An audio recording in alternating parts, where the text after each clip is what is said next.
देख रहे हैं राष्ट्र प्रथम। आपके साथ मैं हूं तुषार शर्मा। भारत भ्रमण बुलेटिन में आपका स्वागत है। उन तमाम खबरों से आपको कराएंगे मुखातिब, लेकिन उससे पहले सुर्खियां। गुजरात में सियासी सरगर्मियां तेज। आम आदमी पार्टी सीएम अरविंद केजरीवाल उम्मीदवार का करेंगे ऐलान। राहुल भी कर सकते हैं चुनावी राज्य का दौरा। मोरबी पुल हादसे में तलाशी अभियान खत्म। मरने वालों की संख्या 135। अब तक 9 लोग हुए गिरफ्तार। त्रिपुरा में बीजेपी कांग्रेस समर्थकों में हुई झड़प। पुलिस ने 4 कार्यकर्ताओं को किया गिरफ्तार।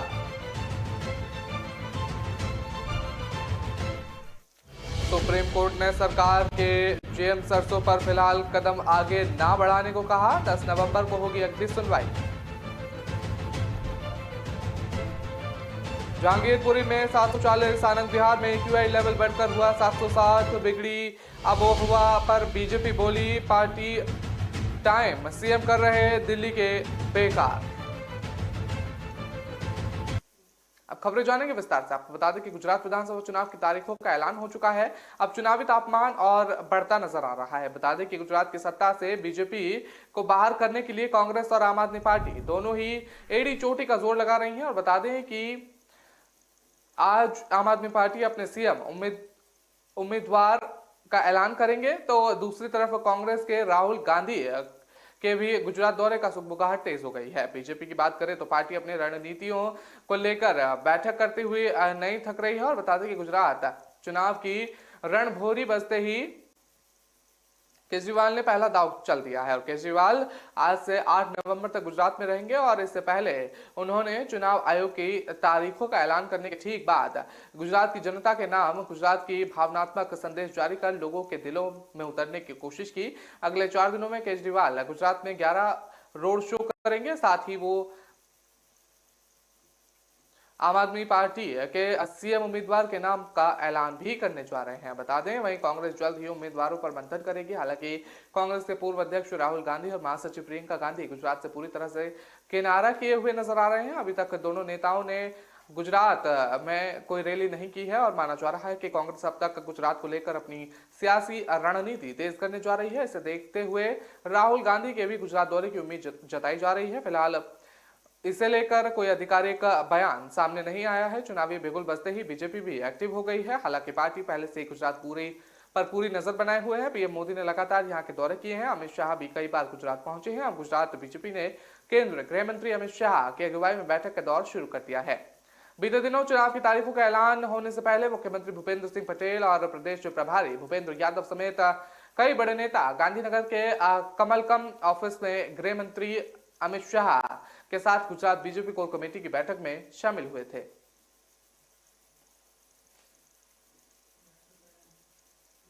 गुजरात सरकार ने मोरबी शहर में मशू नदी पर हवा में केबल के पुल टूटे जाने की घटना के बाद शुरू किए गए तलाशी अभियान को गुरुवार को बंद करने की घोषणा की है। इसके हादसे में अभी तक मरने वालों की संख्या 135 है। और बता दें कि सरकार ने एक आधिकारिक विज्ञप्ति में सर्च ऑपरेशन बंद करने की जानकारी दी है।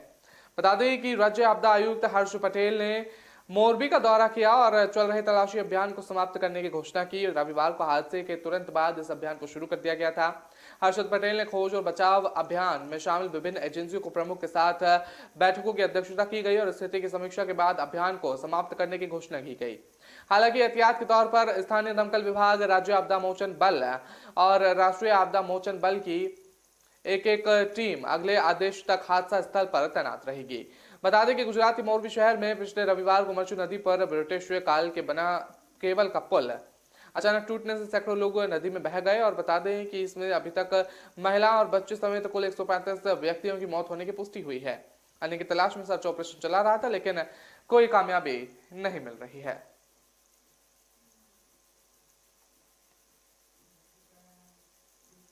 त्रिपुरा में एक बार फिर कांग्रेस और भारतीय जनता पार्टी के कार्यकर्ता आमने सामने आ गए हैं। झड़प को लेकर पुलिस अलर्ट हो गई है। पुलिस ने इस मामले में कांग्रेस के 4 समर्थकों को गिरफ्तार किया है। बता दें कि यह सत्तारूढ़ भारतीय जनता पार्टी और कांग्रेस के कार्यकर्ताओं के बीच सिपाही अजहला जिले में झड़प हो गई थी और इस झड़प में दोनों तरफ से कई वर्कर्स घायल हो गए थे और पुलिस अधिकारी ने बताया कि सुरक्षाकर्मी पर हमला करने के आरोप में भी इन्हें गिरफ्तार किया गया है। दरअसल दोपहर सिपाही जोला जिले के राउतखुला में पार्टी के झंडे लगाने के दौरान बीजेपी समर्थकों ने कांग्रेस कार्यकर्ताओं पर कथित तौर पर हमला किया था। इस हमले में कांग्रेस के 3 कार्यकर्ता घायल हो गए थे। इसके बाद कांग्रेस के वर्कर्स ने भी बीजेपी कार्यकर्ताओं पर हमला किया। इसमें बीजेपी के भी कुछ कार्यकर्ताओं को चोटें आई थी और इससे पहले त्रिपुरा ने जेबी बाजार इलाके में पूर्व प्रधानमंत्री इंदिरा गांधी की पुण्यतिथि के अवसर पर आयोजित खाद्य वितरण कार्यक्रम के दौरान कथित तौर पर भारतीय जनता पार्टी के कार्यकर्ता ने कांग्रेस वर्कर पर हमला किया था, जिसके कारण कम से कम 8 कांग्रेस कार्यकर्ता घायल हो गए हैं। और बता दें कि कांग्रेस और बीजेपी कार्यकर्ता के बीच इससे पहले 2022 में बड़ी झड़प हुई थी। तब कांग्रेस ने आरोप लगाया था कि अस्पताल उपचुनाव ने पार्टी की जीत के बाद उसके नेताओं और कार्यकर्ताओं पर भाजपा के गुंडों ने हमला कर दिया। ये झड़प अगरतला में कांग्रेस भवन के सामने हुई थी। इसमें त्रिपुरा प्रदेश कांग्रेस प्रमुख बिरजीत सिन्हा समेत कम से कम 19 कार्यकर्ता घायल हो गए थे और भीड़ को कंट्रोल करने के लिए पुलिस के आंसू गैस के गोले भी छोड़ने पड़े थे।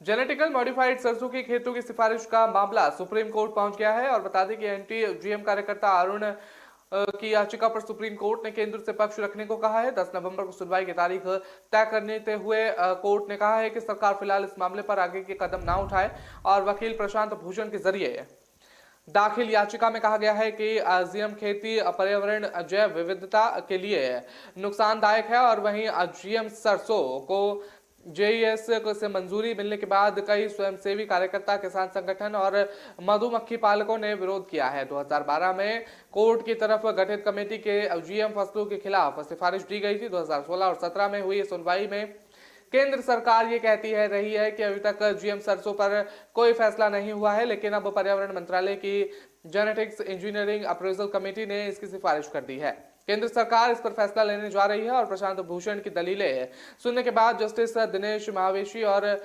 सुधांशु धूलिया की बेंच ने कोर्ट में मौजूदा additional solicitor general Aishwarya Bhati से सवाल पूछा और उन्होंने बताया कि फिलहाल सिर्फ Indian council of agriculture research यानी कि आईसीएआर के खेतों में इसे रोपा जा रहा है और बता दें कि इस पर जजों ने कहा है कि मामले पर 10 नवंबर को सुनवाई की जाएगी। फिलहाल सरकार इस फैसले पर और मसले पर आगे कदम ना उठाए और भारत में सरसों की खेती के साथ साथ मधुमक्खी पालन भी किसानों की आय का मुख्य साधन है। सरसों के बेहद अच्छी क्वालिटी का शहद मिलता है और बता दें कि देश विदेश में सरसों प्राकृतिक शहद की काफी मांग रहती है, लेकिन धारा मास्टर 11 जीएम सरसों की खेती को लेकर कई हरित समूह और मधुमक्खी पालकों ने विरोध किया। इसका मुख्य कारण यह है कि मधुमक्खियां सरसों का परागण करके शहद इकट्ठा करती हैं, लेकिन कई देशों में चिकित्सा के गुणों के कारण जीएम मुक्त सरसों से तैयार शहद ही इस्तेमाल ही किया जाता है।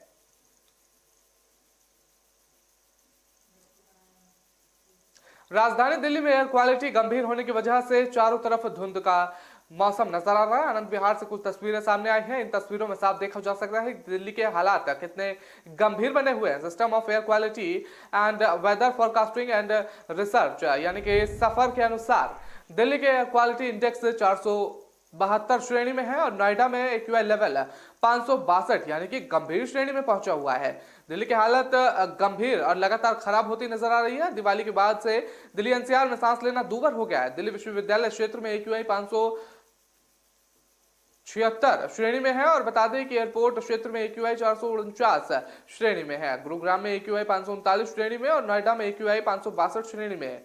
इस लेवल पर पहुंचने पर हवा काफी प्रदूषित हो जाती है और लोगों की सेहत पर बुरा असर डालती है। दिल्ली और एनसीआर में बढ़ते प्रदूषण को देखते हुए ग्रेप 4 सिस्टम लागू कर दिया गया है। इसमें BS6 वाहन के अलावा अन्य डीजल वाहन के संचालक पर रोक रहेगी और इलेक्ट्रिक और सीएनजी से चलने वाले ट्रकों के अलावा अन्य ट्रकों में प्रवेश पर प्रतिबंध रहेगा। इससे पहले ग्रेप के तीसरे चरफ के तहत दिल्ली एनसीआर में निर्माण और तोड़फोड़ पर रोक लगाई गई थी। रेलवे, मेट्रो, एयरपोर्ट, ISBT और राष्ट्रीय सुरक्षा, डिफेंस, राष्ट्रीय महत्व के प्रोजेक्ट इसमें शामिल नहीं थे। ईट भट्टे, हॉट मिक्स प्लांट और स्टोन कशार नहीं चलेंगे और बता दें कि ग्रेप 4 के तहत अन्य डीजल वाहन के संचालन पर रोक लगाई गई है। दिल्ली में बढ़ते प्रदूषण के बीच अब स्थानीय समस्याओं की शिकायत आना शुरू भी हो गया है। इसमें सांस लेने की कठिनाई, नाक बहना, गले में खराश, खुजली और आंखों में पानी आना शामिल है। बता दें इसके साथ ही अस्थमा और सीडीओपी मरीजों को अटैक का खतरा बढ़ गया है। वहीं एलर्जी की समस्या भी उभर कर सामने आई है।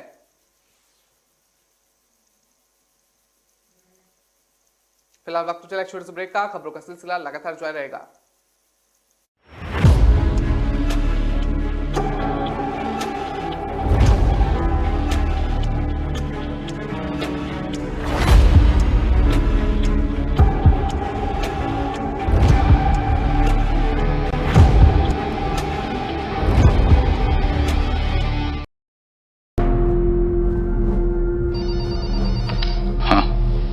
बच्चा हमारे पास है। तो आज शाम को ग्वालपाड़ी के पीछे 2,270,00,000 रुपए लेके आ जाइए। 2,270,00,000? वो ऑटो डबल भाड़ा मांगता है, कहता है रिटर्न सवारी नहीं मिलती। रैपिडो ऑटो ट्राई कीजिए ना इस बार, सबसे किफायती भी है और घर तक पिकअप भी कर लेगा। सब कुछ ऐप पर है। Rapido auto, forget meter, enjoy every kilometre. बस शुरू करने की बात है, फिर सपने बोलते हैं क्या करना है, किसके साथ आगे बढ़ना है। जो कहीं नहीं मिलता उसे कहाँ ढूंढना है। बस शुरू करने की बात है, उसके लिए जो भी चाहिए अपनी दुकान Amazon पर सब मिल जाएगा। शांति, तुम्हारे नए गेस्ट हाउस के पहले guest. Hello, Do you have Wi-Fi here? It will be there tomorrow. Amazon, नई शुरुआतों की अपनी दुकान।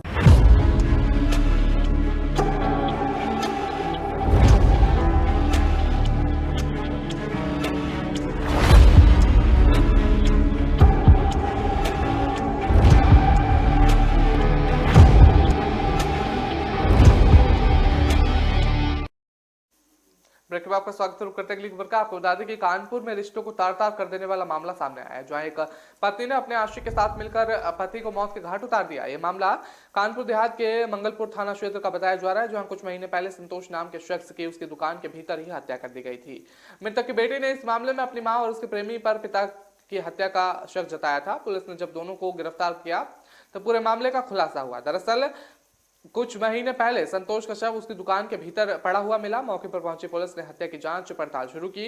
घर वालों से पूछताछ में मृतक की बेटी ने अपनी मां उर्मिला और अपने आश्रित सुनील पर पिता की हत्या करने का शक जताया। पुलिस ने मृतक की बेटी की तहरीर पर पत्नी उर्मिला और सुनील के खिलाफ हत्या के मामले में मुकदमा दर्ज करा लिया गया।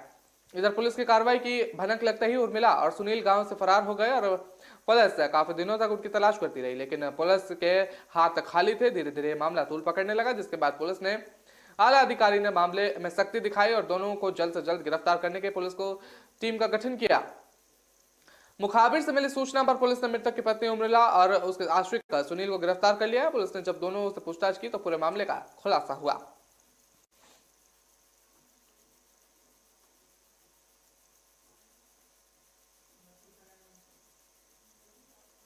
दिल्ली एनसीआर में प्रदूषण से लोगों को काफी दिक्कतों का सामना करना पड़ रहा है। प्रदूषण से हर कोई परेशान है, लेकिन इसका असर बच्चों पर ज्यादा हो सकता है। ऐसे में गौतम बुद्ध नगर में कक्षा 1 से लेकर 8वीं तक की कक्षाएं ऑनलाइन माध्यम से चलने के आदेश जारी कर दिए गए हैं।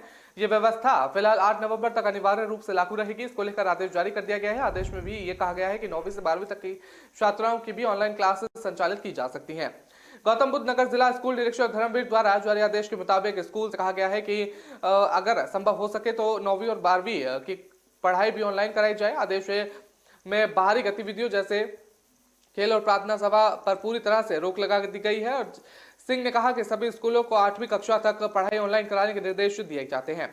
उसे संभव होने पर 9वीं से 12वीं कक्षा की पढ़ाई अभी ऑनलाइन माध्यम के जरिए कराने को कहा गया है। बता दें कि नोएडा से सटे दिल्ली में भी फिलहाल स्कूलों को लेकर कोई फैसला नहीं हुआ है और दिल्ली के पर्यावरण मंत्री गोपाल राय ने हाल ही में हाई लेवल की मीटिंग बुलाई थी। ऐसे में इस बात को लेकर नजर रहेगी कि स्कूलों को लेकर क्या फैसला होता है। हाल ही के बीजेपी और कांग्रेस ने दिल्ली सरकार से मांग की है कि प्रदूषण को देखते हुए राजधानी में स्कूल बंद रखे जाएं और गुरुवार को राष्ट्रीय बाल अधिकार संरक्षण आयोग ने दिल्ली सरकार को कहा था कि वो राष्ट्रीय राजधानी में वायु प्रदूषण की स्थिति में सुधार करने तक स्कूलों को बंद रखें।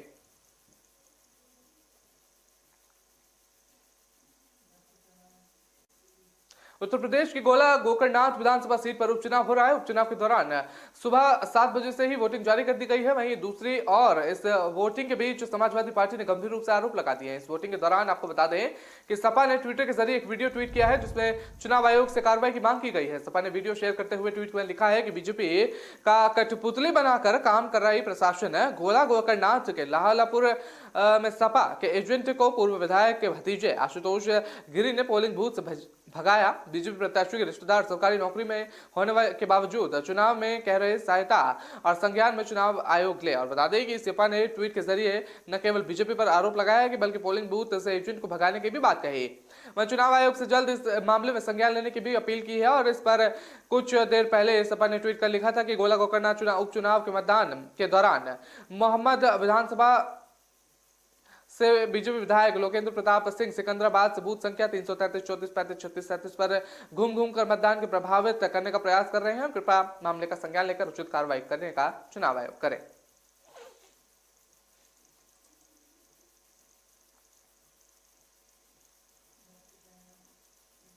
त्योहारों के दौरान यूपी के कई रेलवे स्टेशनों पर प्लेटफॉर्म के टिकट की कीमतों में बढ़ोतरी की गई थी। वहीं त्योहारों के बाद एक बार फिर से कीमतों में कटौती कर दी गई है। दरअसल रेलवे ने दिवाली और छठ पूजा के कारण प्लेटफॉर्म टिकट की कीमत बढ़ाकर 50 रुपए कर दी थी, लेकिन अब यूपी में 14 रेलवे स्टेशन पर फिर से प्लेटफॉर्म टिकट की कीमत 10 रुपए हो गई है। उत्तर रेलवे ने देर रात इस संबंध में जानकारी दी है। बता दें कि सीनियर डीएम रेखा शर्मा ने ये जानकारी दी है और बताया है कि कुल 14 रेलवे स्टेशनों पर प्लेटफॉर्म टिकट की दरें घटाकर 10 रुपए कर दी गई है। दीपावली और छठ पूजा के कारण कीमत बढ़ाकर 50 रुपए कर दी गई थी, जो अब कम हो गई है। उन्होंने बताया कि Lucknow, Varanasi, Barabanki, Ayodhya Cantt, Ayodhya junction, Akbarpur, Shahjahanganj, Jaunpur, Sultanpur junction, Raebareli, Jangai, Bhadohi, Pratapgarh और उन्नाव जंक्शन पर टिकट सस्ते हुए हैं। दरअसल दीपावली और छठ के कारण रेलवे स्टेशनों पर भारी भीड़ जुटी हुई है, जिसके बाद रेलवे ने टिकट की कीमतों में बढ़ोतरी का फैसला किया था। और तब रेलवे ने यूपी के इन रेलवे स्टेशनों पर प्लेटफॉर्म टिकट के दाम 10 रुपए से बढ़ाकर 50 रुपए कर दिए थे, जिसकी जानकारी रेलवे ने दे दी है।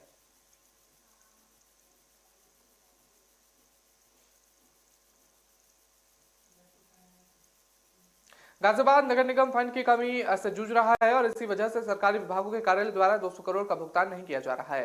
बता दें कि इनमें से कोई और राज्य सरकार के कार्यालय भी शामिल हैं और फंड की कमी के कारण विकास कार्यों को भी बाधा डाल रहे हैं। नगर निगम अधिकारी का कहना है कि विभागों द्वारा टैक्स जमा करने से फंड की कमी का समस्या जूझ रहा है। और बता दें कई साल से इन विभागों ने नगर निगम के टैक्स का पैसा जमा नहीं कराया। विद्युत विभाग इनमें सबसे बड़ा बकायेदार है और जिनमें से 10 साल से अधिक का टैक्स जमा नहीं कराया।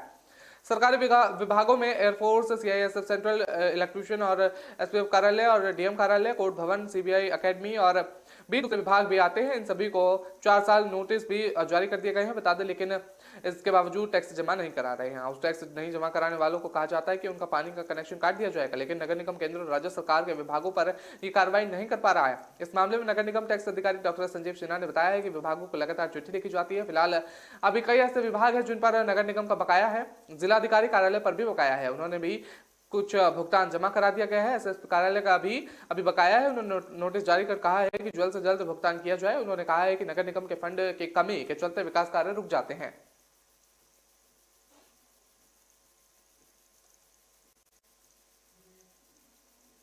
फिलहाल वक्त चला एक छोटे से ब्रेक का। खबरों का सिलसिला लगातार जारी रहेगा।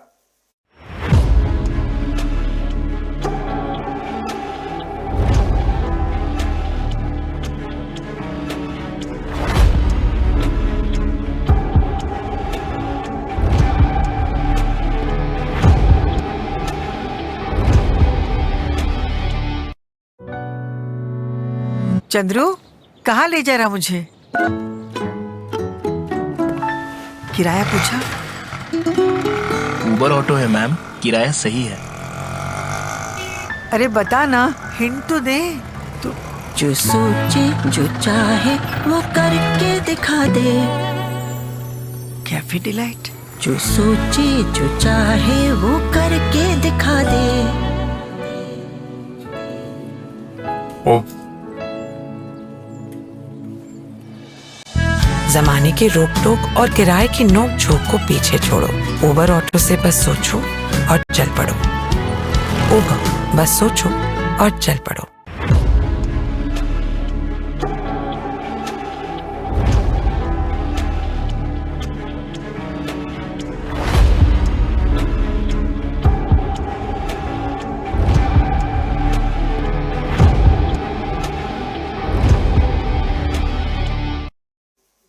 में आपका स्वागत है। रुक करते हैं अगली खबर का। आपको बता दें कि राजस्थान कांग्रेस की आंतरिक कलह दूर होने का नाम नहीं ले रही है। जहां बुधवार को सचिन पायलट और अशोक गहलोत के बीच वार पलटवार होते रहे, तो वहीं अब सरकार के मंत्री भी आमने सामने हो गए हैं। बता दें कि आईएएस अफसरों की और एसीआर भरने के मामले में लेकर कैबिनेट मंत्री प्रताप सिंह और महेश जोशी के बीच तकरार हो गई। दरअसल बुधवार को खाद्य और नागरिक आपूर्ति मंत्री प्रताप सिंह ने अपने एक बयान में कहा था कि आईएएस अधिकारियों की एसीआर भरने का अधिकार मंत्रियों को मिलने चाहिए, और इसके बाद मंत्री महेश जोशी ने कहा कि मेरे विभाग में मुझे सभी अधिकार हैं।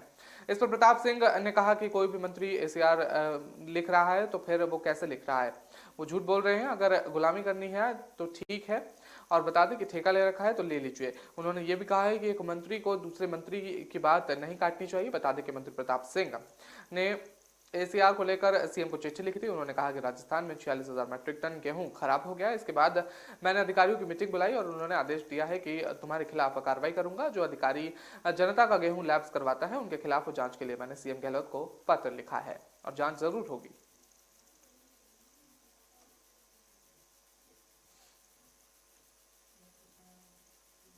राजस्थान में संविदा मॉडल आया, जिसमें गेस्ट फैकल्टी के रूप में युवाओं की भर्ती शुरू हो गई है। बता दें वहीं अब इस भर्ती का विरोध भी किया जा रहा है। दरअसल विरोध का कारण कांग्रेस की दो तरफा नीति है, और युवाओं का कहना है कि प्रियंका गांधी, राहुल गांधी और कांग्रेस राष्ट्रीय अध्यक्ष यूपी के संविदा पर निकाली गई नौकरियों का विरोध कर रहे हैं। प्रियंका गांधी ने तो बाकायदा इस पर ट्वीट कर भी किया है, लेकिन इधर राजस्थान में कांग्रेस की ही सरकार ने संविदा मॉडल लागू कर दिया है। यही नहीं, बेरोजगार महासंघ की तरफ से ऐलान भी कर दिया है और पूरे प्रदेश में गांव-गांव में हर युवा तक पहुंचा जाएगा और इसका विरोध किया जाएगा, और ये विरोध 9 फरवरी से शुरू किया जाएगा। राजस्थान बेरोजगार एकत्रित महासंघ के प्रदेश अध्यक्ष उपेंद्र यादव ने बताया कि संविदा और ठेकेदार पर भर्तियां निकालने का विरोध कांग्रेस राष्ट्रीय अध्यक्ष मल्लिकार्जुन खड़गे, प्रियंका गांधी और राहुल गांधी कर रहे हैं। वहीं राजस्थान में संविदा गेस्ट फैकल्टी पर भर्तियां निकाली जा रही है, इसका हम विरोध करते हैं और संविदा भर्ती को रुकवाने के लिए नियमित भर्ती निकलवाने और ये बेरोजगारों के विभिन्न मांगों को पूरा करवाने को लेकर 9 फरवरी को राज्य के सभी तहसील और ग्राम पंचायतों की युवा जागरूकता यात्रा निकालकर कांग्रेस सरकार का विरोध जताया जाएगा। वहीं अभी पहले 1 महीने से ज्यादा समय में गुजरात में अपनी 20 सूत्रीय मांगों को लेकर विरोध किया जा रहा है और अब इस संविदा मॉडल के खिलाफ किया जाएगा। राजस्थान सरकार के गेस्ट फैकल्टी योजना की शुरुआत की है और जिसमें रीट परीक्षा दे चुके अभ्यर्थियों को इसमें नियुक्त किया जाएगा और इसके वेतन भी शुरू हो चुके हैं। इसके प्रति घंटे के अनुसार वेतन दिया जाएगा और वेतन हर पद के लिए अलग अलग निर्धारित किया गया है और इसमें अधिकतम 30,000 प्रति महीने वेतन दिया जाएगा।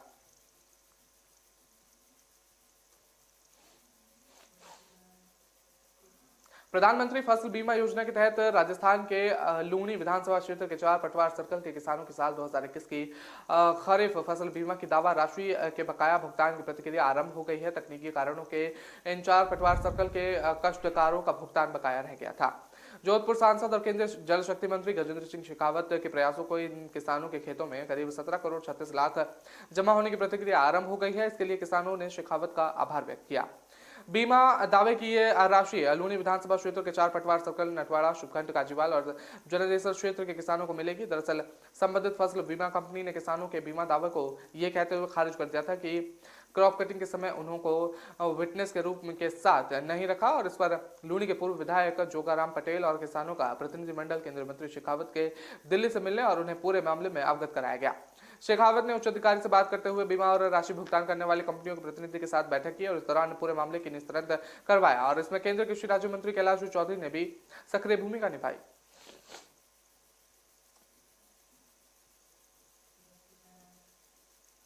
कोटा मुकुंदरा टाइगर रिजर्व में अब लंबे समय अरसे के बाद खुशियां आने वाली हैं। करीब 2 साल बाद टाइगर रिजर्व में बाघ की कमी पूरी होने जा रही है और बता दें बाघ परियोजना सवाई माधोपुर के बाघ T110 के स्वास्थ्य परीक्षण के बाद मुकुंदरा हिल्स टाइगर रिजर्व में शिफ्ट किया जा रहा है।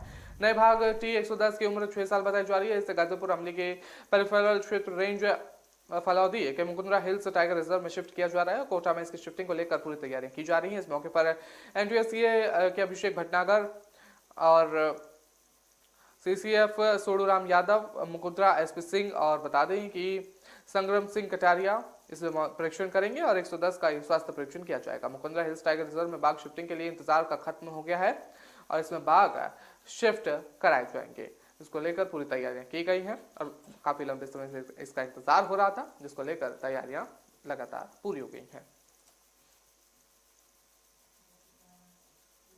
राजस्थान में अपराधियों के हौसले लगातार बुलंद हो रहे हैं। जोधपुर जिले में ग्रामीण क्षेत्र का एक वीडियो सामने आया है। बेखौफ बदमाश दिन दहाड़े एक ज्वेलर व्यापारी को अपने स्कॉर्पियो गाड़ी से जबरदस्त टक्कर मारकर कुचलने की कोशिश की। यह तो कमीनत रही कि ज्वेलरी व्यापार की टक्कर लगते ही वो हवा में उछल गया और उसकी जान बच गई।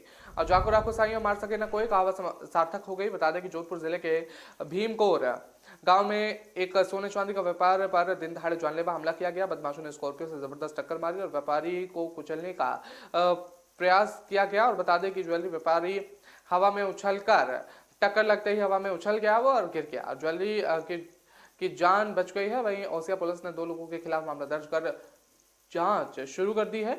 ओसिया पुलिस थाना क्षेत्र के बीकमकोर गांव में सोने चांदी और काम करने वाले ज्वेलर कुंदन कुमार मंदसौर ओसिया पुलिस थाने में मामला दर्ज कराया गया है। और कुंदन मल सोनी ने बताया कि दोपहर 3 बजे बीकमकोर में एक जगह गया था और जहां पर अपनी बाइक को रोककर सामान निकाल रहा था। इस दौरान एक स्कॉर्पियो से उसको जोरदार टक्कर मारकर कुचलने का प्रयास किया गया। स्कॉर्पियो की टक्कर लगने से वो हवा में उछल गया और एक तरफ जाकर गिर गया। उछलकर गिरने से कुछ जगह चोटें आई हैं। और ज्वेलर ने विक्रम निवासी पवन पुत्र ओम प्रकाश और अन्य के खिलाफ नामजद मामला दर्ज कराया। बताया जा रहा है कि पुराने रंजिश के चलते कुंदन मल सोनी पर हमला किया गया और स्कॉर्पियो से कुचलने का पूरा घटनाक्रम सीसीटीवी कैमरे में कैद हो गया। फिलहाल पुलिस मामले की कार्रवाई में जुट गई है।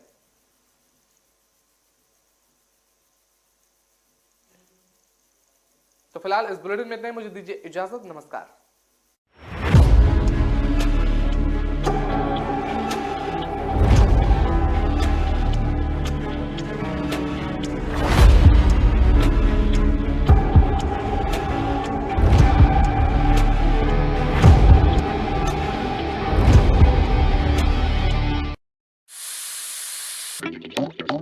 थोड़ा रोस्ट, थोड़ा फ्राई, थोड़ा लो, थोड़ा हाई, थोड़ा अपना वाला ट्राई।